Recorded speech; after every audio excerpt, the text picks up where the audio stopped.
président de la République qui se trouve à quelques kilomètres de Souillac. Camille Langlade, il se trouve dans une école. Il a fait une pause, comme il y a 3 jours. Oui, exactement, une pause à l'abri des caméras. C'était une visite surprise, si l'on peut dire, en tout cas qui a été maintenue dans le plus grand secret, et c'est rare, mais c'est le même scénario que mardi dernier.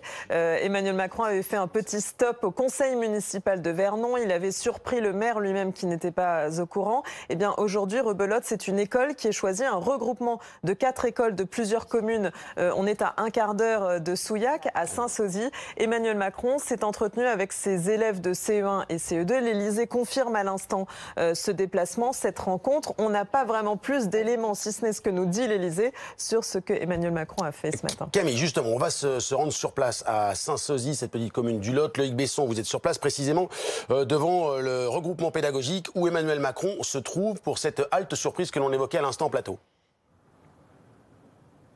Absolument, il y est depuis 40 minutes maintenant. L'Élysée nous dit qu'il est arrivé ici à 11h30. Alors c'était le grand secret sur le programme d'Emmanuel Macron avant son rendez-vous avec ses 600 élus cet après-midi à Souillac. Il est à quelques kilomètres seulement de Souillac depuis ce matin, depuis 11h30. Donc dans ce regroupement d'écoles avec des enfants qu'on a pu voir attablés puisque c'est l'heure du déjeuner. Le président de la République qui est accompagné de son ministre de l'Éducation Jean-Michel Blanquer et également Sébastien Lecornu, on sait, ce ministre désigné, l'un des 2 ministres désignés pour animer ce grand débat national, lui plutôt en charge des élus. Et puis Jacqueline Gourault qui est également présente avec Emmanuel Macron, donc depuis plus de 40 minutes maintenant dans cette école, ce regroupement de 4 communes qui a ouvert début septembre de cette année. C'est aussi un des messages que porte le président de la République, ces regroupements de communes, cette intercommunalité.